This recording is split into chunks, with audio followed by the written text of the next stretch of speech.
नमस्ते नमस्ते। प्रणाम सेंसे। प्रणाम प्रणाम प्रणाम। प्रणाम सेंसे। प्रणाम प्रणाम। चलिए शुरू करते हैं।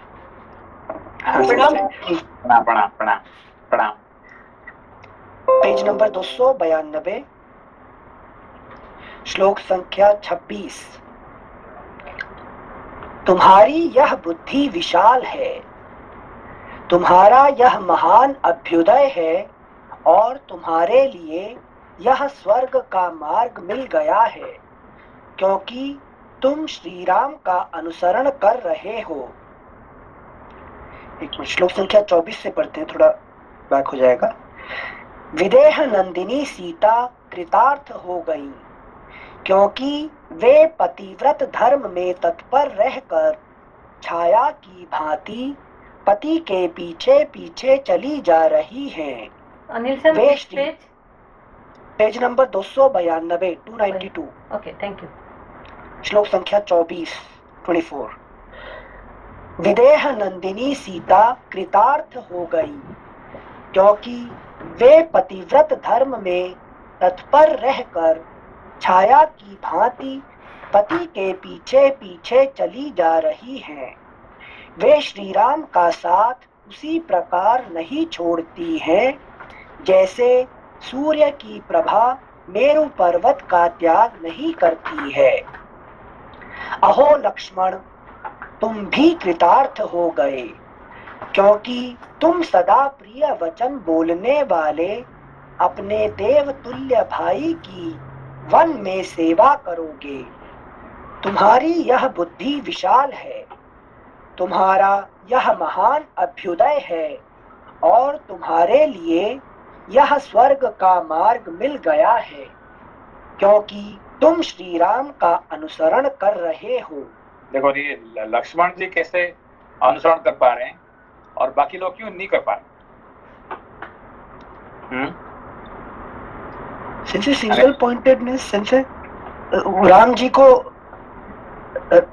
जी को डेडिकेट कर दिए हैं, उनको मेनली उन्हीं की सेवा में रहने का वरदान मांगे थे ना शेषनाग जी कि नहीं, बाकी सभी मनुष्य का जो है क्या कहते हैं, डेडिकेट किए किसी लिए, मोक्ष के लिए, ज्ञान के लिए। सारे यहाँ पे जितने आए हैं अभी हमारे ग्रुप में, किसका नहीं है? कोई कौन डेडिकेट नहीं किया है यहाँ बताइए? तो फिर भी क्यों नहीं आ पाते? जैसे वैराग्य नहीं है, मतलब राग हो जाता है किसी दूसरी चीज में। हाँ, तो प्रायोरिटी क्या है ना, एक्चुअली प्रायोरिटी सबका जो है सब, हाँ हम एक दिन मोक्ष पाएंगे, एक दिन ज्ञान प्राप्ति करेंगे, ये तो सबका है। मगर अभी अभी क्या है, मेरा काम है, अभी मेरा क्या है, मेरा फैमिली है, अब क्या है कि मेरे पैसा नहीं, मेरे पास अभी नहीं है, तो कुछ ना कुछ प्रायोरिटी अभी आ जाने के कारण से वो क्या करते हैं, राम है, राम को जरूर चाहिए मगर अभी नहीं है, और थोड़ा अभी कुछ करके फिर हम आ जाएंगे। ठीक है ना? प्रायोरिटी की बात है। हाँ हाँ हाँ हाँ। तो हर मनुष्य का जो है गोल क्या, जिंदगी का गोल, सबको पूछे, सब कोई नहीं कहेगा कि नहीं मेरा गोल नहीं है कि नहीं? राम नहीं चाहिए ऐसा कोई नहीं कहेगा, मगर अब नहीं है। अब थोड़ा आज थोड़ा ये है, मैं आज थोड़ा मैं है कि नहीं, इसको यहाँ लेना जाना है, मुझे वो करना है, ये करना है, तो प्रायोरिटी क्या हो जाता है कि अभी नहीं है कि नहीं? समझ लो। सिंसे यहाँ प्रायोरिटी जब बोलते हैं, असली प्रॉब्लम अगर मैं अपने ऊपर अप्लाई करूं, मेरी प्रायोरिटी डिसाइड ऐसे होती है कि मुझे लगता है जब जीऊंगा मैं 100 साल, तो आज की इमीडिएट प्रायोरिटी क्या होगी। अगर मुझे आभास हो जाए परीक्षित की तरह कि जब जीना ही एंड डे लिमिटेड हो गया, तो मैं निमिषा में अगर जीऊंगा तो इमीडिएटली प्रायोरिटी सेट हो जाएगी।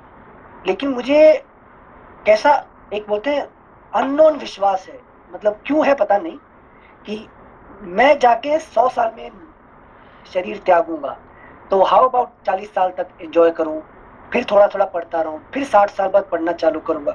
ये जो अंदर का क्या बोलते हैं, एक इग्नोरेंस की I will live for 100 years, then priority automatically change नहीं हो जाता है? नहीं, ऑटोमेटिकली नहीं होता है, यही तो बात है। देखिए अभी आपका बॉस कहेगा कि भाई है कि इतने बजे मीटिंग है और आपको वहां आना पड़ेगा, तो फिर आपको क्या करना पड़ता है? नॉट यू पर्टिकुलर आदमी का, अगर हाँ ये भाई उस टाइम पे मेरा आ गया, मैं क्या करूँ, है कि नहीं? मैं तो पढ़ना चाहता था, रामायण जरूर मेरा पढ़ने में इंटरेस्ट है, अब मेरा बॉस मुझे कह दिया कि इतने बजे मिलना, मुझे मेरे से काम है, अब क्या बॉस को कैसे टालूं बताओ, है कि नहीं? तो उसका मतलब उसका प्रायोरिटी क्या है? उसका जॉब है, उसका ये है कि पैसा है, कुछ ना कुछ सबका अपना जिंदगी प्रायोरिटी रहने के कारण से, है कि नहीं, तो कोई ये नहीं कर पाते हैं, है कि नहीं? इसीलिए कृष्ण पूछते हैं गोपियों के कि तुम्हारा, है कि नहीं, अभी इतने रात में तुम लोग आए हैं अभी यहाँ पे, है कि नहीं, तुम्हारे घर में बच्चे रो रहे हैं, तुम्हारे घर में रोगी पड़े हुए हैं, सास ससुर बूढ़े हैं, ये है वो है, और तुम यहाँ पे क्या कर रहे हैं यहाँ पे, है कि नहीं?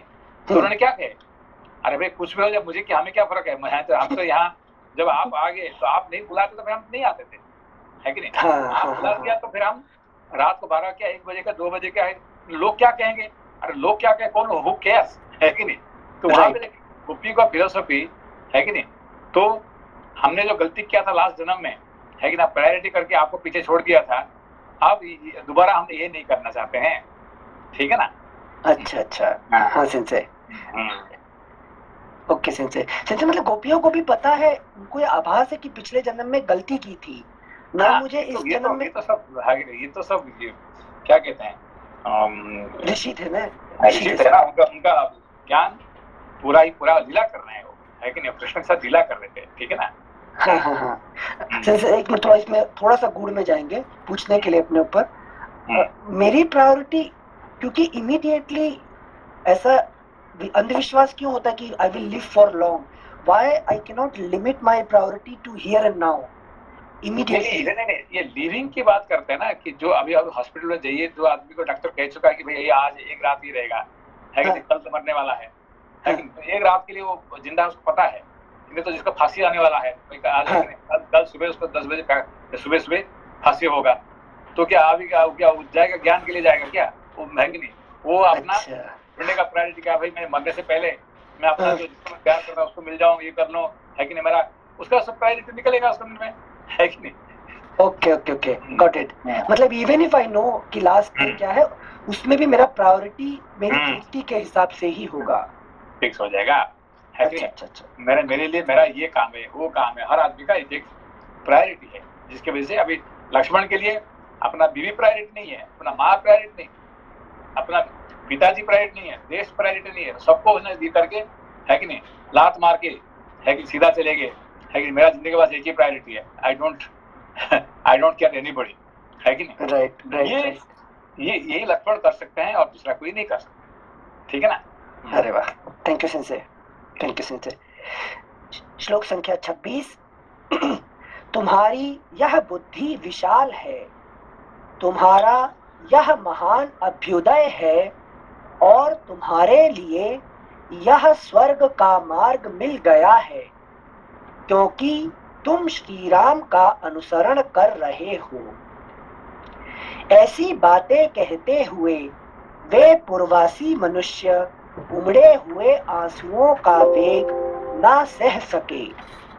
वे लोग सबके प्रेम पात्र इक्ष्वाकु कुल नंदन श्री रामचंद्र जी के पीछे पीछे चले जा रहे थे। उसी समय दयनीय दशा को प्राप्त हुए अपनी स्त्रियों से घिरे हुए राजा दशरथ अत्यंत दीन होकर मैं अपने प्यारे पुत्र श्री राम को देखूंगा, ऐसा कहते हुए महल से बाहर निकल आए। अभी देखिए ना, ये दशरथ जी के राम जी के प्यार नहीं करते थे, बहुत प्यार करते थे। प्रायोरिटी सबसे ज्यादा प्यार किसको करते थे? 1 नंबर ये राम जी चले जाएंगे तो उसका मृत्यु भी हो जाता है, ऐसा कौन इतने प्यार करता है कि नहीं? तब भी वो क्या करते हैं ना, I love Ram but along with all my 350 queen, है कि नहीं? I want to meet Ram with everybody, यही उनका प्रॉब्लम है, प्रायोरिटी आ गया यहाँ पे, है कि नहीं? वो भी सबसे ज्यादा प्यार, वो नो डाउट भाई जितने प्यार करते थे, लेकिन दुनिया देख लिया क्या कि एक दिन के लिए वो राम को छोड़ के नहीं रह सकते हैं। जब पता चल गया कि मुझे नहीं मिलने वाला 14 साल, बस उसी दिन उनका मृत्यु हो जाता है कि नहीं? ये इससे क्या आप समझते हैं कितने प्यार है उसका? मगर जो जिंदा रहते हैं तो फिर क्या है कि मैं जरूर राम से मिलूंगा, मगर ये सबके साथ मिलूंगा, है कि यही प्रॉब्लम है। Thank you sir. हाँ, हाँ संजय। कौशल्य का क्या प्रॉब्लम है? नहीं, मैं जरूर, ठीक है, राम जा रहे हैं, जरूर दुखी हूं मैं, मगर आ ही जाएगा ना 14 साल के बाद, आई कैन है कि नहीं? यही अच्छा, चित्त का हाँ, ये वो problem. Suppose should have been made like Lakshman, नहीं नहीं, तुम्हारे बिना मैं यहाँ नहीं रह, मैं भी साथ में जाऊंगा जरूर, अब आप कुछ भी बोलो, आई विल गो, तो क्या होता फिर, है कि नहीं? पर राम थोड़ी मना करते, है कि नहीं? हाँ, तुरंत एनलाइटनमेंट मिल जाता है हाँ, कौशल्या को। वो हट नहीं की, उनके हाँ, ठीक है, वो समझा दी, देखो एक राज्य से आपने सोते हुए मैं आके पहुंच जाऊंगा, ठीक है, वो कह रहे हैं तो आ ही जाएंगे, है कि नहीं? तो यहीं पे हर आदमी का प्रायोरिटी रह जाता है, ठीक है ना? राइट संजय। संजय मतलब कौशल्या जो मेरा चित्त है उसकी प्रायोरिटी भी क्लियर नहीं है कि उसको चाहिए क्या। हाँ, नहीं चाहिए तो, नहीं चाहिए तो ज्ञान चाहिए, मोक्ष चाहिए तो है, मगर तभी भी है कि 350। नहीं? सबका अपना अपना प्रायोरिटी रह जाता है, कुछ ना कुछ प्रायोरिटी, ठीक है ना? Thank you Sanjay. हम्म। श्लोक संख्या 29। उन्होंने अपने आगे रोती हुई स्त्रियों का महान आर्तनाद सुना। मान लीजिए राम जी लक्ष्मण को कहते थे, मेरा आदेश है कि तुम यहाँ रहना है, मेरा आदेश है, तो क्या कहते थे? है कि नहीं? क्या कहते थे लक्ष्मण? देखने वाला होता, वो सुनते ही नहीं, फिर भी नहीं सुनते। हाँ, आपका आदेश शेषनाग तो है। मैं आपके साथ रहना पसंद है, आपका आदेश तो नहीं मानने के लिए मेरा ये नहीं है कि नहीं? लेकिन यही इम्पोर्टेंट है, ठीक है ना? मतलब उसमें उसको फिर भी अनुसरण ही गिनेंगे। अगर शेषनाग आदेश को ओवरराइड करते हैं तो स्टिल दैट विल बी अनुसरण, बिकॉज हायर कॉज के लिए। नहीं, उन्होंने सीधा तो इसलिए पहले से बता दिया ना कि देखो क्या कहे कि हम जानते हैं कि आपको प्यार करते, लक्ष्मी जी प्यार करते हैं, सबसे ज्यादा प्यार करते हैं, है कि नहीं? है, मगर आप ये गारंटी दीजिए कि मेरा नंबर 1 नंबर होगा, लक्ष्मी 2 नंबर हो जाएगा, यहाँ तक बात है कि नहीं? लक्ष्मी और मैं एक नंबर कौन होगा जिंदगी में? मैं 1 नंबर हूँ, है कि नहीं? बिना लक्ष्मी से आप रह सकते हैं, बिना शेषनाग से आप रह नहीं सकते हैं, ये उन्हें गारंटी करते हैं, है कि नहीं? Yes sir. मतलब यहाँ तक और कोई कहने वाला है क्या? है कि नहीं? अपना बीबी को आपने जरूरत पड़ेगा छोड़ सकते हैं, मुझे नहीं छोड़ सकते हैं, है कि नहीं? कितनी बड़ी बात है। बिल्कुल सर। Thank you sir. श्लोक संख्या 29। उन्होंने अपने आगे रोती हुई स्त्रियों का महान आर्तनाद सुना। वह वैसा ही जान पड़ता था जैसे बड़े हाथी यूथपति के बांध लिए जाने पर हथिनियों का चीत्कार सुनाई देता है।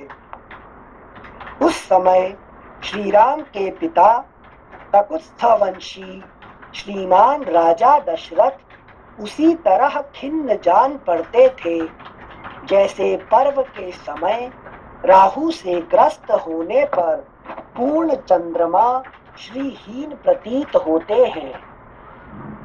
यह देख अचिंत्य स्वरूप दशरथ नंदन श्रीमान भगवान राम ने सुमंत्र को प्रेरित करते हुए कहा, आप रथ को तेजी से चलाइए। एक और श्री रामचंद्र जी सारथी से रथ हाँकने के लिए कहते थे और दूसरी ओर सारा जन समुदाय उन्हें ठहर जाने के लिए कहता था। इस प्रकार दुविधा में पड़कर सारथी सुमंत्र उस मार्ग पर दोनों में से कुछ ना कर सके। ना तो सारे जन समुदाय, दूसरे तरह से राम, अकेले राम, ठीक है ना? राम कह रहे हैं कि जल्दी चलो और बाकी सब लोग कह रहे हैं अरे थोड़ा ठहर जाओ। अब सुमंत्र क्या करेंगे? कंफ्यूज हो गए यहाँ पे। हाँ संजय, मतलब फिलोसॉफिकली राम मतलब यहाँ पर बाकी प्रजा के रूप में क्या संसार का रूप बता रहे हैं क्या? कि संसार मुझे अपनी ओर खींच रहा है, राम जी मेरा मेन गोल है, लेकिन सुमंत्र जो मेरे सारथी हैं वो कंफ्यूज हो गए, so I can not make any progress. ठीक है ना? अभी देखिए दोबारा पढ़िए उसका इंटरेस्टिंग। अच्छा, श्लोक संख्या 32। एक और श्री रामचंद्र जी सारथी से रथ हाँकने के लिए कहते थे और दूसरी ओर सारा जन समुदाय उन्हें ठहर जाने के लिए कहता था। इस प्रकार दुविधा में पड़कर सारथी सुमंत्र उस मार्ग पर दोनों में से कुछ न कर सके, ना तो रथ को आगे बढ़ा सके और ना सर्वथा रोक ही सके। महाबाहु श्री राम के नगर से निकलते समय पूर्ववासियों के नेत्रों से गिरे हुए आंसुओं द्वारा भीग कर धरती की उड़ती हुई धूल शांत हो गई। श्री रामचंद्र जी के प्रस्थान करते समय सारा नगर अत्यंत पीड़ित हो गया। Next page 293। सब रोने और आंसू बहाने लगे तथा सभी हाहाकार करते करते अचेत से हो गए। नारियों के नेत्रों से उसी तरह खेद जनित अश्रु झर रहे थे जैसे मछलियों के उछलने से हिले हुए कमलों द्वारा जलकणों की वर्षा होने लगती है। श्रीमान राजा दशरथ सारी अयोध्यापुरी के लोगों को एक सा व्याकुल चित्त देखकर अत्यंत दुख के कारण जड़ से कटे हुए वृक्ष की भांति भूमि पर गिर पड़े। उस समय राजा को अत्यंत दुख में मग्न हो कष्ट पाते देख श्री राम के पीछे जाते हुए मनुष्यों का पुनः महान कोलाहल प्रकट हुआ। अंतःपुर की रानियों के सहित राजा दशरथ को उच्च स्वर से विलाप करते देख कोई हा राम कहकर और कोई हा राम माता की पुकार मचाकर करुण क्रंदन करने लगे। उस समय श्री रामचंद्र जी ने पीछे घूमकर देखा तो उन्हें विषादग्रस्त तथा भ्रांत चित्त पिता राजा दशरथ और दुख में डूबी हुई माता कौसल्या दोनों ही मार्ग पर अपने पीछे आते हुए दिखाई दिए।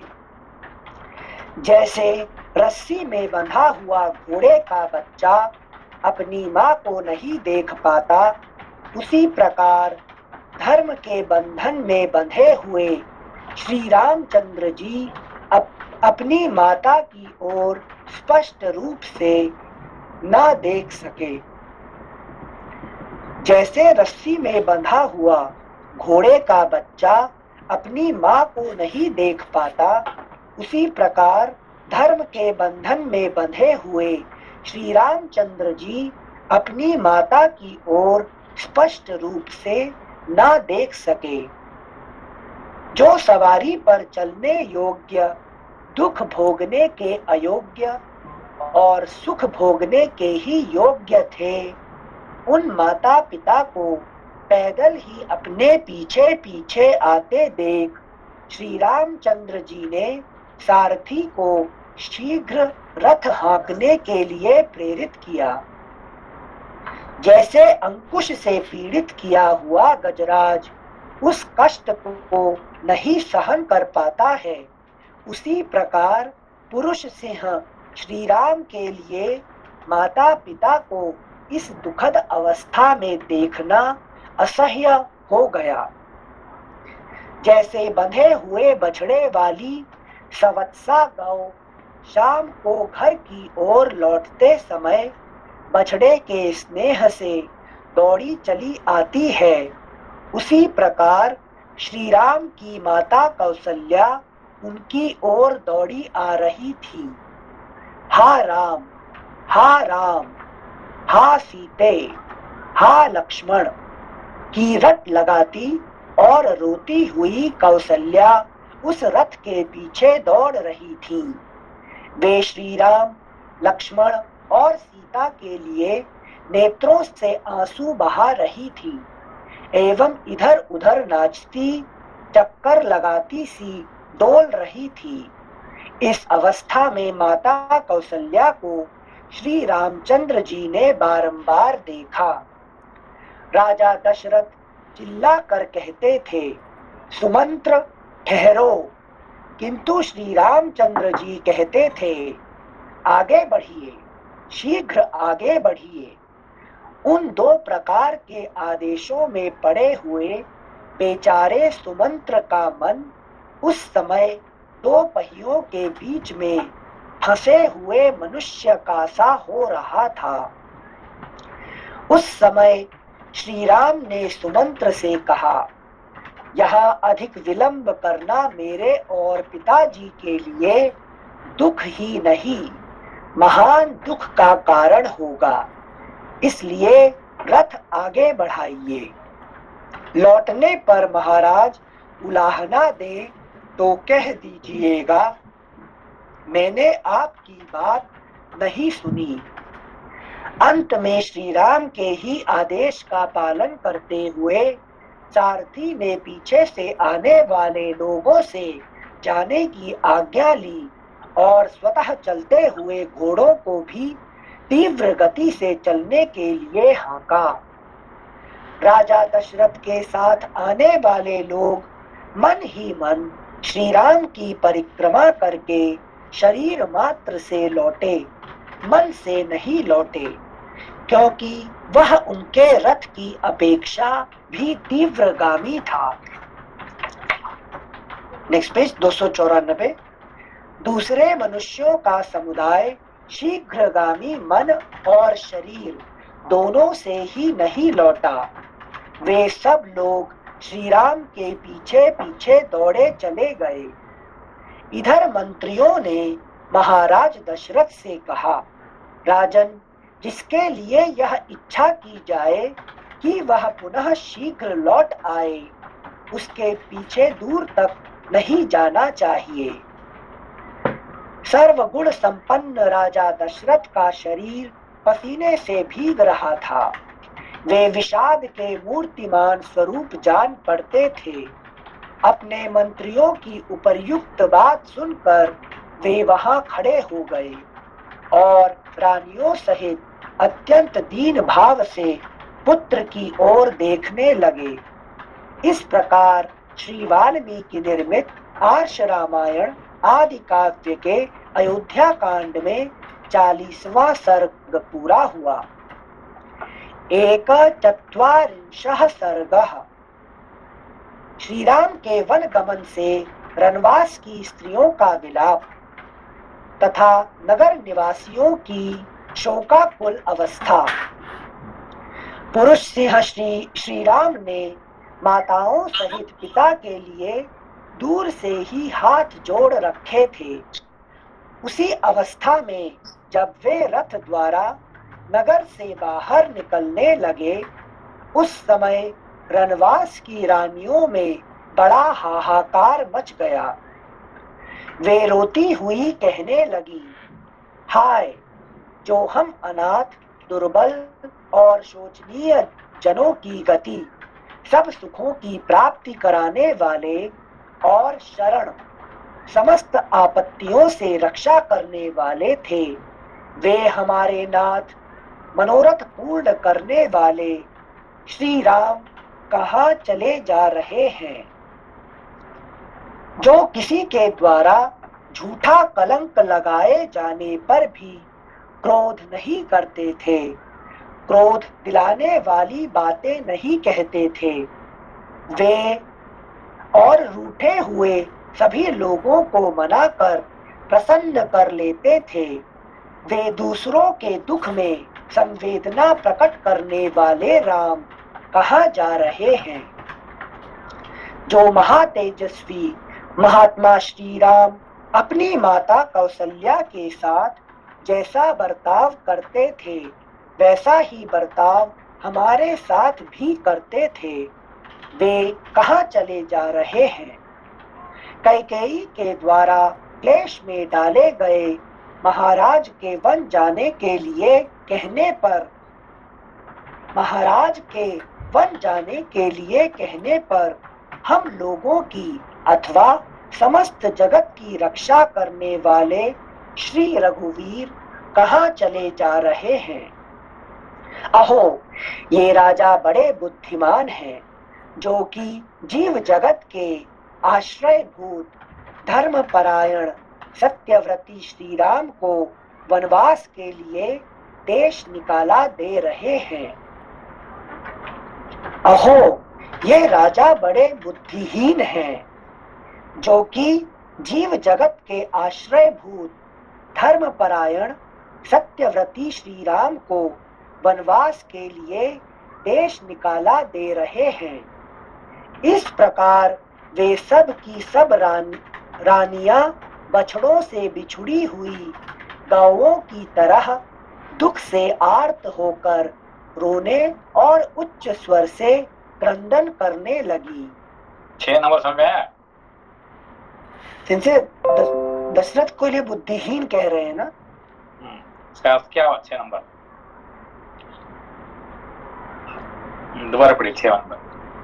अहो, ये राजा बड़े बुद्धिहीन हैं, जो कि जीव जगत के आश्रयभूत धर्मपरायण सत्यव्रती श्री राम को वनवास के लिए देश निकाला दे रहे हैं।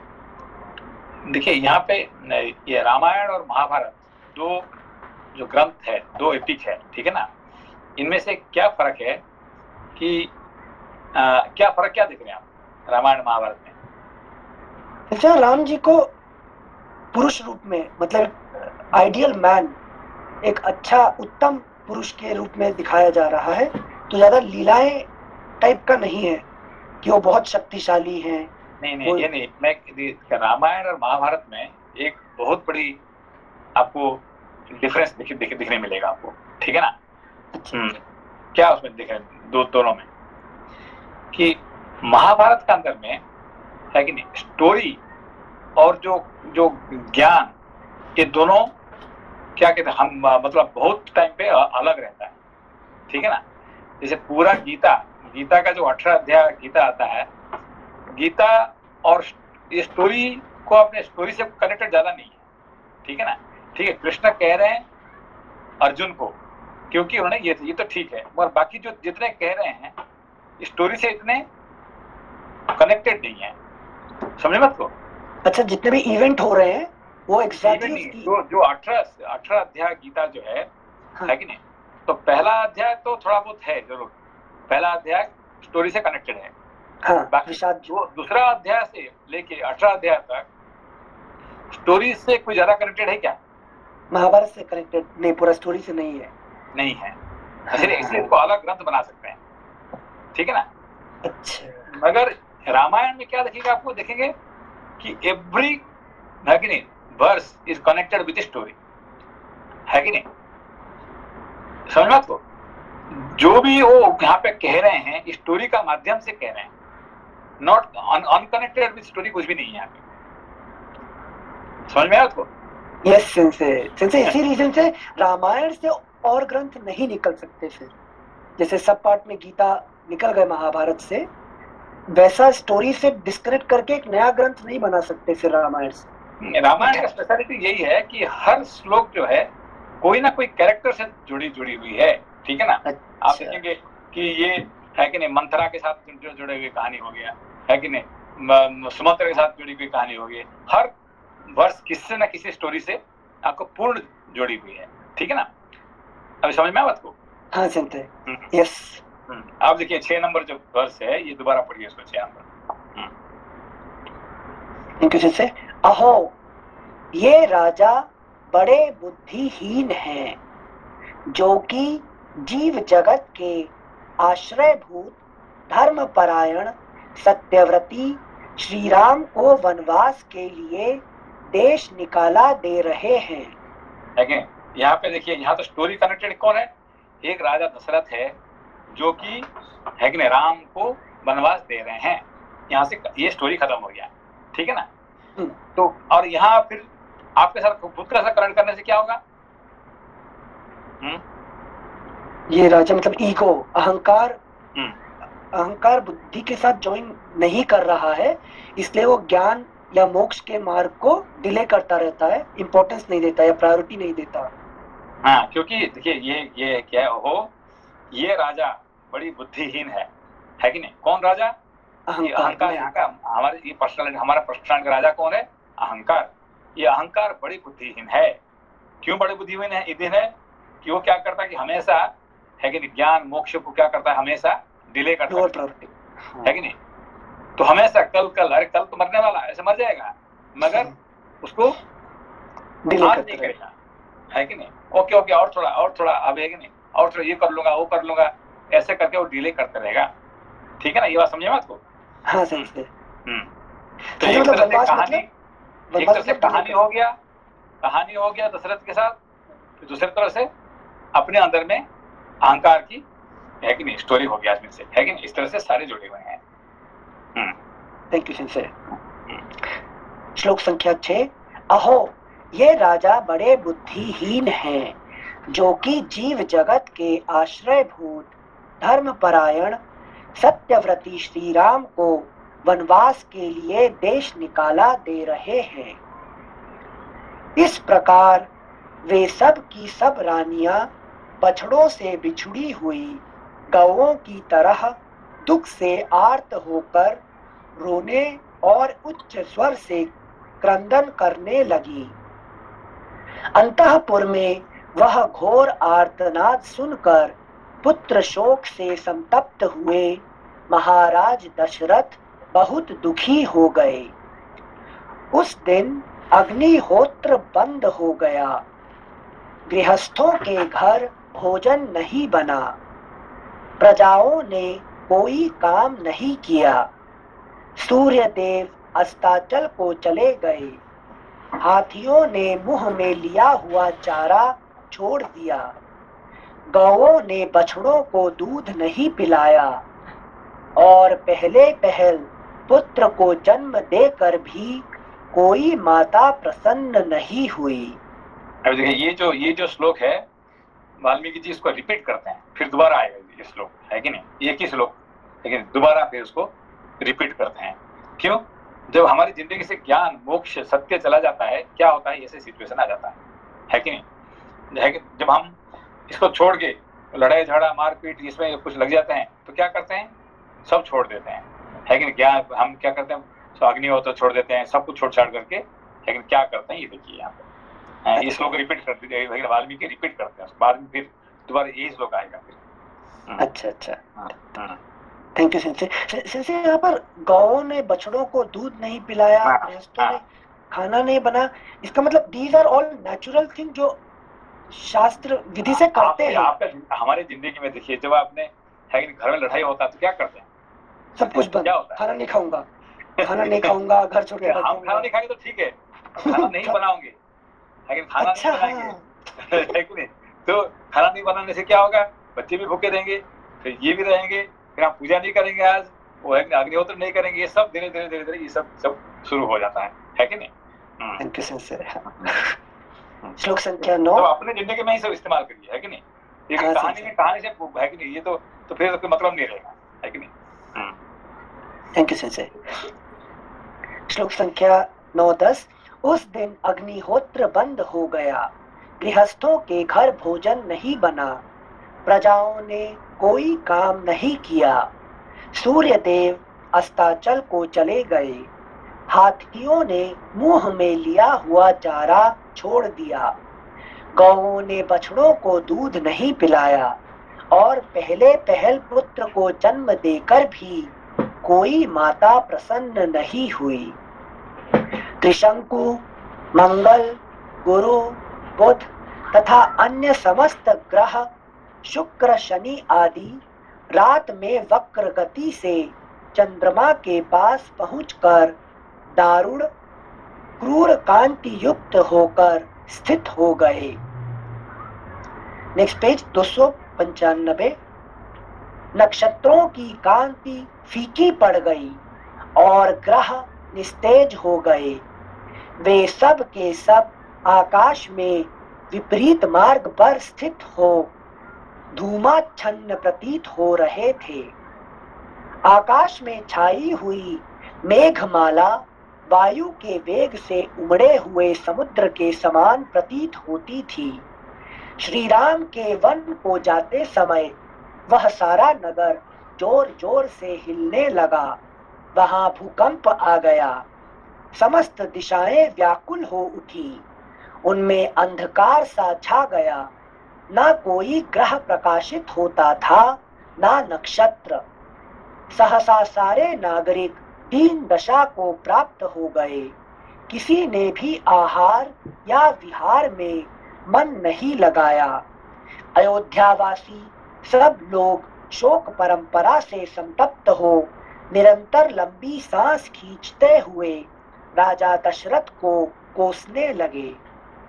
सड़क पर निकला हुआ कोई भी मनुष्य प्रसन्न नहीं दिखाई देता था। सबका मुख आंसुओं से भीगा हुआ था और सभी शोकमग्न हो रहे थे। शीतल वायु नहीं चलती थी। चंद्रमा सौम्य नहीं दिखाई देता था। सूर्य भी जगत को उचित मात्रा में ताप या प्रकाश नहीं दे रहा था। सारा संसार ही व्याकुल हो उठा था। बालक माँ बाप को भूल गए। पतियों को स्त्रियों की याद नहीं आती थी और भाई भाई का स्मरण नहीं करते थे। सभी सब कुछ छोड़कर केवल श्री राम का ही चिंतन करने लगे। जो श्री राम के मित्र थे वे सब तो और भी अपनी सुध-बुध खो बैठे थे।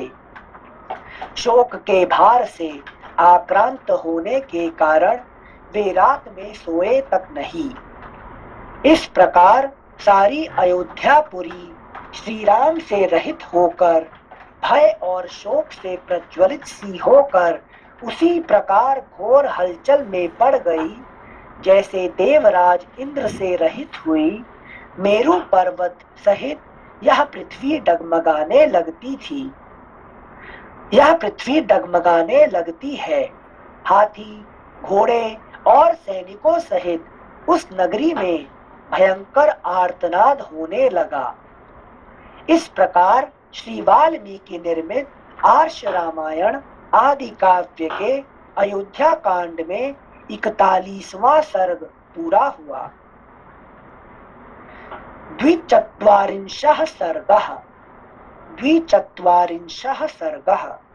राजा दशरथ का पृथ्वी पर गिरना, श्री राम के लिए विलाप करना, कैकेयी को अपने पास आने से मना करना और उसे त्याग देना, कौशल्या और सेवकों की सहायता से उनका कौशल्या के भवन में आना और वहां भी श्री राम के लिए दुख का ही अनुभव करना।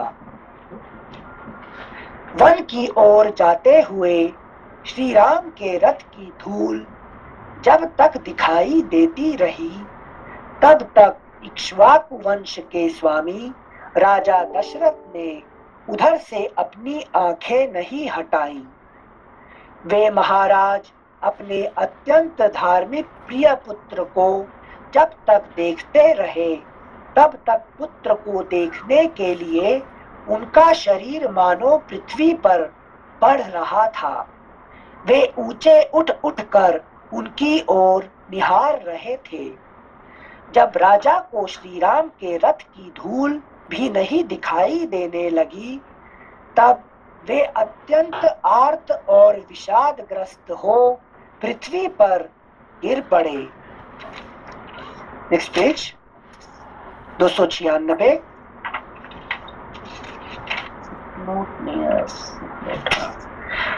Page number 296। उस समय उन्हें सहारा देने के लिए उनकी धर्म पत्नी कौशल्या देवी दाहिनी बाह के पास आई और सुंदरी कैकेयी उनके वाम भाग में जा पहुंची।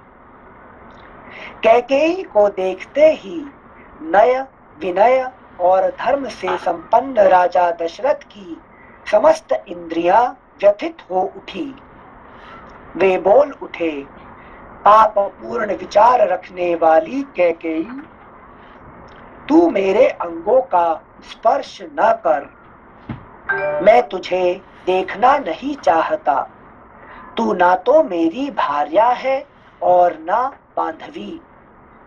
जो तेरा आश्रय लेकर जीवन निर्वाह करते हैं, मैं उनका स्वामी नहीं हूँ और वे मेरे परिजन नहीं हैं। तूने केवल धन में आसक्त होकर धर्म का त्याग किया है, इसलिए मैं तेरा परित्याग करता हूँ। तूने केवल धन में आसक्त होकर धर्म का त्याग किया है, इसलिए मैं तेरा परित्याग करता हूँ। मैंने जो तेरा पानी ग्रहण किया है और तुझे साथ लेकर अग्नि की परिक्रमा की है, तेरे साथ का वह सारा संबंध इस लोक और परलोक के लिए भी त्याग देता हूँ। तेरा पुत्र भरत भी यदि इस विघ्न बाधा से रहित राज्य को पाकर प्रसन्न हो तो वह मेरे लिए श्राद्ध में जो कुछ पिंड या जल आदि दान करे वह मुझे प्राप्त न हो। तदनंतर शोक से कातर हुई कौसल्या देवी उस समय धरती पर लौटने के कारण धूल से व्याप्त हुए महाराज को उठाकर उनके साथ राजभवन की ओर लौटी।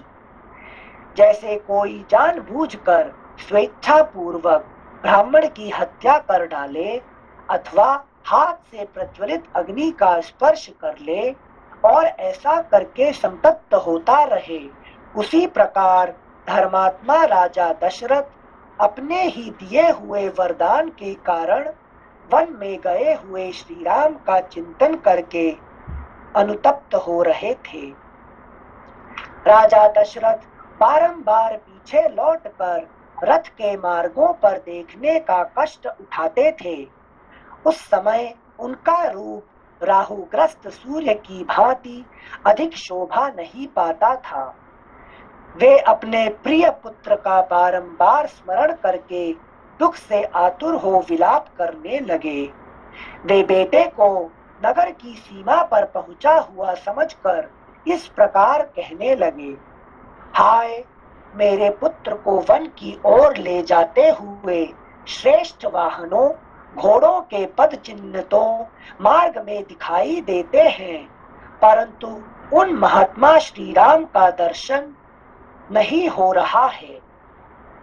जो मेरे श्रेष्ठ पुत्र श्री रामचंद्र से चर्चित हो, तकियों का सहारा लेकर उत्तम शैयाओं पर सुख से सोते थे और उत्तम अलंकार से विभूषित सुंदरी स्त्रियां जिन्हें व्यजन डुलाती थी, वे निश्चय ही आज कहीं वृक्ष की जड़ का आश्रय ले अथवा किसी काठ या पत्थर को सिर के नीचे रखकर भूमि पर ही शयन करेंगे। फिर अंगों में धूल लपेटे दीन की भांति लंबी सांस खींचते हुए वे उस शयन भूमि से उसी प्रकार उठेंगे जैसे किसी झरने के पास से गजराज उठता है। निश्चय ही वन में रहने वाले मनुष्य लोकनाथ महाबाहु श्री राम को वहां से अनाथ की भांति उठकर जाते हुए देखेंगे। जो सदा सुख भोगने के ही योग्य है, वह जनक की प्यारी पुत्री सीता आज अवश्य ही कांटों पर पैर पड़ने से व्यथा का अनुभव करती हुई वन को जाएगी। वह वन के कष्टों से अनभिज्ञ है। वहां व्याघ्र आदि हिंसक जंतुओं का गंभीर तथा रोमांचकारी गर्जन तर्जन सुनकर निश्चय ही भयभीत हो जाएगी। Next page 297। अरि कैकेयी, तू अपनी कामना सफल कर ले और विधवा होकर राज्य भोग। मैं पुरुष सिंह श्री राम के बिना जीवित नहीं रह सकता। इस प्रकार विलाप करते हुए राजा दशरथ ने मरघट से नहाकर आए हुए पुरुष की भांति मनुष्यों की भारी भीड़ से घिरकर अपने शोकपूर्ण उत्तम भवन में प्रवेश किया। उन्होंने देखा अयोध्यापुरी के प्रत्येक घर का बाहरी चबूतरा और भीतरी भाग भी सूना हो रहा है। क्योंकि उन घरों के सब लोग श्री राम के पीछे चले गए थे। बाजार हाट बंद है। जो लोग नगर में हैं, वे भी अत्यंत क्लांत, दुर्बल और दुख से आतुर हो रहे हैं तथा बड़ी बड़ी सड़कों पर भी अधिक आदमी जाते आते नहीं दिखाई देते हैं। सारे नगर की यह अवस्था देखकर श्री राम के लिए ही चिंता और विलाप करते हुए राजा उसी तरह महल के भीतर गए जैसे सूर्य मेघों की छटा में छिप जाते हैं, मेघों की घटा में छिप जाते हैं। श्लोक संख्या 25। श्री राम, लक्ष्मण और सीता से रहित वह राजभवन उस महान अक्षोभ्य जलाशय के समान जान पड़ता था जिसके भीतर के नाग को गरुड़ उठा ले गए हों। श्री राम, लक्ष्मण और सीता से रहित वह राजभवन उस महान अक्षोभ्य जलाशय के समान जान पड़ता था जिसके भीतर के नाग को गरुड़ उठा ले गए हों। उस समय विलाप करते हुए राजा दशरथ ने गदगद वाणी में द्वारपालों से यह मधुर, स्पष्ट, दीनता युक्त और स्वाभाविक स्वर से रहित बात कही।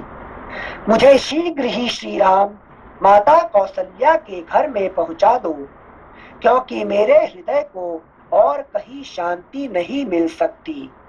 ऐसी बात कहते हुए राजा दशरथ को द्वारपालों ने बड़ी विनय के साथ रानी कौशल्या के भवन में पहुंचाया और पलंग पर सुला दिया।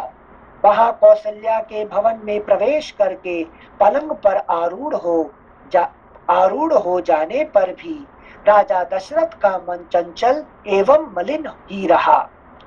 दोनों पुत्र और पुत्र वधू सीता से रहित वह भवन राजा को चंद्रहीन आकाश की भांति श्रीहीन दिखाई देने लगा। उसे देखकर पराक्रमी महाराज ने एक बाह ऊपर उठाकर उच्च स्वर से विलाप करते हुए कहा, हा राम, तुम हम दोनों माता पिता को त्याग दे रहे हो। जो नर श्रेष्ठ 14 वर्षों की अवधि तक जीवित रहेंगे और अयोध्या में पुनः लौटे हुए श्री राम को हृदय से लगाकर देखेंगे, वे ही वास्तव में सुखी होंगे। तदनंतर अपनी काल रात्रि के समान वह रात्रि आने पर राजा दशरथ ने आधी रात होने पर कौशल्या से इस प्रकार कहा, कौशल्ये, मेरी दृष्टि श्री राम के ही साथ चली गई और वह अब तक नहीं लौटी है, अतः मैं तुम्हें देख नहीं पाता हूँ। कौशल्ये, मेरी दृष्टि श्री राम के ही साथ चली गई और वह अब तक नहीं लौटी है, अतः मैं तुम्हें देख नहीं पाता हूँ। एक बार अपने हाथ से मेरे शरीर का स्पर्श तो करो। शैया पर पड़े हुए महाराज दशरथ को श्री राम का ही चिंतन करते और लंबी सांस खींचते देख देवी कौशल्या अत्यंत व्यथित हो उनके पास आ बैठी और बड़े कष्ट से विलाप करने लगी। इस प्रकार श्री वाल्मीकि निर्मित आर्ष रामायण आदि काव्य के अयोध्या कांड में 42वां सर्ग पूरा हुआ। Next page 298। त्रिचत्वारिंशः सर्गः। महारानी कौशल्या का विलाप। शैया पर पड़े हुए राजा को पुत्र शोक से व्याकुल देख पुत्र के ही शोक से पीड़ित हुई कौशल्या ने उन महाराज से कहा, नरश्रेष्ठ श्री राम पर अपना विष उड़ेल कर टेढ़ी चाल से चलने वाली कैकेयी केंचुल छोड़कर नूतन शरीर से प्रकट हुई सर्पिणी की भांति अब स्वच्छंद विचरेगी। नर श्रेष्ठ श्री राम पर अपना विष उड़ेल कर टेढ़ी चाल से चलने वाली कैकेयी केचुल छोड़कर नूतन शरीर से प्रकट हुई सर्पिणी की भांति अब स्वच्छंद विचरेगी।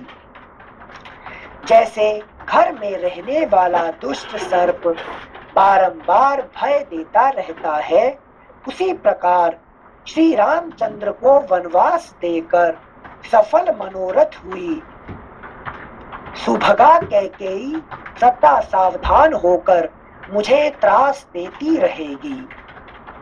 यदि श्री राम इस नगर में भीख मांगते हुए भी घर में रहते अथवा मेरे पुत्र को कैकेयी का दास भी बना दिया गया होता तो वैसा वरदान मुझे भी अभीष्ट होता, क्योंकि उस दशा में मुझे भी श्री राम का दर्शन होता रहता। श्री राम के वनवास का वरदान तो कैकेयी ने मुझे दुख देने के लिए ही मांगा है। कैकेयी ने अपनी इच्छा के अनुसार श्री राम को उनके स्थान से भ्रष्ट करके वैसा ही किया है जैसे किसी अग्निहोत्री ने पर्व के दिन देवताओं को उनके भाग से वंचित करके राक्षसों को वह भाग अर्पित कर दिया हो। फिर से पढ़ रहे श्लोक संख्या 5। कैकेयी ने अपनी इच्छा के अनुसार श्री राम को उनके स्थान से भ्रष्ट करके वैसा ही किया है जैसे किसी अग्निहोत्री ने पर्व के दिन देवताओं को उनके भाग से वंचित करके राक्षसों को वह भाग अर्पित कर दिया है। समझ में आया बात को? चलिए, 2 बार पढ़ने के बाद भी नहीं समझ पाया एक्चुअली। कैकेयी ने अपनी इच्छा के अनुसार श्री राम को उनके स्थान से भ्रष्ट करके वैसा ही किया है, मतलब युवराज पद नहीं लेने दिया, जैसे किसी अग्निहोत्री ने पर्व के दिन देवताओं को उनके भाग से वंचित करके राक्षसों को वह भाग अर्पित कर दिया हो। क्या थोड़ा बहुत संजय, जब पर्व आता है तो पर्व किसी जैसे शक्ति के उद्देश्य से दुर्गा स्तुति करते हैं, आज जैसे है रथ यात्रा तो जगन्नाथ की स्तुति, तो हर देवता के निमित्त हम वो पर्व को मनाते हैं। अगर उस भाग से वंचित करके उस देव को वो भाग जैसे राक्षसों को अर्पित कर दिया, वैसे ही राम को युवराज पद देने की जगह भरत को उनका भाग दे रही है। कैकेयी क्या समझे इसको?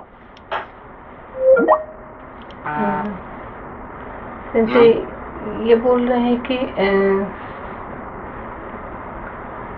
क्या मन है बोल के इसका मन का गति की स्तुति है? नहीं, वो नहीं। देखिए, अग्निहोत्री क्या कौन होता है? अग्निहोत्री वो इसको कहते हैं जो रोज अग्निहोत्र करता है, ठीक है ना? कभी भूलता नहीं अग्निहोत्र नहीं करने के लिए, कभी नहीं भूलता, हमेशा रोज अग्निहोत्र करता है। तो नॉर्मल दिन में भी, साधारण दिन में भी अग्निहोत्र करता रहता है, ठीक है ना?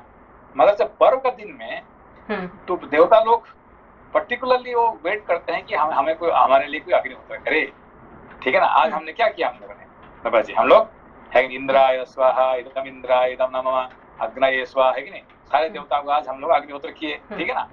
तो आज क्या है, आज रथ यात्रा है, पर्व का दिन है, और हम लोग सब सारे देवताओं को हमने अग्निहोत्र, हमने आहुति दिया, ठीक है ना? तो आज के दिन पे हमने ये नहीं करके, है कि नहीं, राक्षसों को हमने आज चढ़ाते थे, तो देवता लोग क्या करते थे बाकी दिन में कि किसी कारण से, चलो यार, इस किसी कारण से है कि नहीं, कोई मर गया होगा तो हॉस्पिटल चला हो गया कि उसमें इसका तबीयत खराब, ठीक है, और किसी भी कारण से नहीं कर पाया तो छोड़ देंगे। मगर पर्व का दिन में देवता लोगों ने क्या करते हैं, वो वेट करते हैं कि हमारे आज हमें कोई आहुति देगा, है कि नहीं? और हम उनको आहुति नहीं देंगे, कोई राक्षसों को उनको है कि नहीं, तो हम गेस्ट ट्रीटमेंट कर रहे हैं, क्या कर रहे हैं, उनको क्यों दारू पिला रहे हैं, सिगरेट दे रहे हैं, है कि नहीं? तो देवता लोग क्या करें हमको, है कि नहीं? करेंगे, नहीं, साफ देंगे, देवता लोग साफ नहीं देते हैं, मगर उनका मन में दुख आएगा, है कि नहीं? आप दोबारा पढ़िए उसको। हाँ संजय, थैंक यू। श्लोक संख्या 5। कैकेयी ने अपनी इच्छा के अनुसार श्री राम को उनके स्थान से भ्रष्ट करके वैसा ही किया है जैसे किसी अग्निहोत्री ने पर्व के दिन देवताओं को उनके भाग से वंचित करके राक्षसों को वह भाग अर्पित कर दिया हो। समझ में? हमने आज के दिन पे है कि नहीं, भगवान सूर्य को, अग्नि को, वायु को, इनको हमने अग्निहोत्र नहीं करके है कि नहीं, रावणाय स्वाहा कुंभकर्णाय स्वाहा करते थे, तो देवता लोग हम क्या करेंगे, है कि नहीं? कुछ तो कहेंगे नहीं, ये वो बड़े है कि नहीं, ऐसे बहुत करुणा है कि नहीं देवता है, तो भी उनका मन में सुख नहीं होगा। ठीक है ना? हाँ सेंसे, थैंक यू सेंसे। श्लोक संख्या 6। गजराज के समान, सेंसे एक मिनट, इसका मतलब हर पर्व पे कॉन्शियस रहना चाहिए। हर पर्व में देवता लोग ने क्या करते हैं कि हमारे घर में आते हैं, ठीक है ना? पर्व में क्यों आते हैं कि उनका भी थोड़ा इच्छा होता है, अपेक्षा रहती है। जैसे श्राद्ध का दिन में हमारे पितरों आते हैं, है कि नहीं, क्योंकि उनको भी उनका अपना बच्चे को देखना उनका भी इच्छा है कि नहीं? ऐसे ही देवता लोग भी हमें प्यार करते हैं, इसीलिए हमको आते हैं। और हम देखिए क्या करते हैं, हम वहाँ पे है कि नहीं, आज थोड़ा बहुत थक गए, आज थोड़ा सो जाएंगे, है कि नहीं, आज थोड़ा है कि नहीं, ये तो उल्टा सा काम देखेंगे तो उनको दुखी हो जाते हैं। ठीक है ना? हाँ सेंसे, श्लोक संख्या 6। गजराज के समान मंद गति से चलने वाले वीर महाबाहु धनुर्धर श्री राम निश्चय ही अपनी पत्नी और लक्ष्मण के साथ वन में प्रवेश कर रहे होंगे। महाराज, जिन्होंने जीवन में कभी दुख नहीं देखे थे, उन श्री राम, लक्ष्मण और सीता को आपने कैकेयी की बातों में आकर वन में भेज दिया। अब उन बेचारों की वनवास के कष्ट भोगने के सिवा और क्या अवस्था होगी। रत्न तुल्य उत्तम वस्तुओं से वंचित वे तीनों तरुण सुख रूप फल भोगने के समय घर से निकाल दिए गए। अब वे बेचारे फल मूल का भोजन करके कैसे रह सकेंगे? क्या अब फिर मेरे शोक को नष्ट करने वाला वह शुभ समय आएगा जब मैं सीता और लक्ष्मण के साथ वन से लौटे हुए श्री राम को देखूंगी? कब वह शुभ अवसर प्राप्त होगा जबकि वीर श्री राम और लक्ष्मण वन से लौट आए? यह सुनते ही यशस्विनी अयोध्यापुरी के सब लोग हर्ष से उल्लसित हो उठेंगे और घर घर फहराए गए ऊंचे ऊंचे ध्वज समूह पुरी की शोभा बढ़ाने लगेंगे। नरश्रेष्ठ श्री राम और लक्ष्मण को पुनः वन से आया हुआ देख यह अयोध्यापुरी पूर्णिमा के उमड़ते हुए समुद्र की भांति कब हर्षोल्लास से परिपूर्ण होगी। जैसे सांड गाय को आगे करके चलता है, उसी प्रकार वीर महाबाहु श्री राम रथ पर सीता को आगे करके कब अयोध्यापुरी में प्रवेश करेंगे। कब यहाँ के सहस्त्रों मनुष्य पुरी में प्रवेश करते और राजमार्ग पर चलते हुए मेरे दोनों शत्रु दमन पुत्रों पर लावा खील की वर्षा करेंगे। उत्तम आयुध एवं खड्ग लिए शिखर युक्त पर्वतों के समान प्रतीत होने वाले श्री राम और लक्ष्मण सुंदर कुंडलों से अलंकृत हो कब अयोध्यापुरी में प्रवेश करते हुए मेरे नेत्रों के समक्ष प्रकट होंगे। कब ब्राह्मणों की कन्याएं हर्ष पूर्वक फूल और फल अर्पण करती हुई अयोध्यापुरी की परिक्रमा करेंगी। Next page 299। कब ज्ञान में बढ़े चढ़े और अवस्था में देवताओं के समान तेजस्वी धर्मात्मा श्री राम उत्तम वर्षा की भांति जन समुदाय का लालन करते हुए यहाँ पधारेंगे।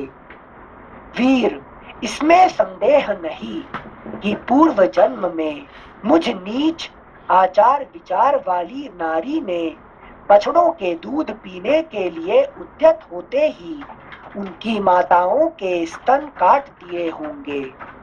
पुरुष सिंह जैसे किसी सिंह ने छोटे से बछड़े वाली वत्सला गौ को बलपूर्वक बछड़े से हीन कर दिया हो, उसी प्रकार कैकेयी ने मुझे बलात् अपने बेटे से विलग कर दिया है। जो उत्तम गुणों से युक्त और संपूर्ण शास्त्रों में प्रवीण है, उन अपने पुत्र श्री राम के बिना मैं इकलौते बेटे वाली माँ जीवित नहीं रह सकती। अब प्यारे पुत्र श्री राम और महाबली लक्ष्मण को देखे बिना मुझ में जीवित रहने की कुछ भी शक्ति नहीं है। जैसे ग्रीष्म ऋतु में उत्कृष्ट प्रभा वाले भगवान सूर्य अपनी किरणों द्वारा इस पृथ्वी को अधिक ताप देते हैं, उसी प्रकार यह पुत्र शोक जनित महान अहितकारक अग्नि आज मुझे जलाए दे रही है। इस प्रकार श्री वाल्मीकि निर्मित आर्ष रामायण आदि काव्य के अयोध्या कांड में 43वां सर्ग पूरा हुआ। ठीक है, प्रणाम से प्रणाम। नमस्ते। नमस्ते।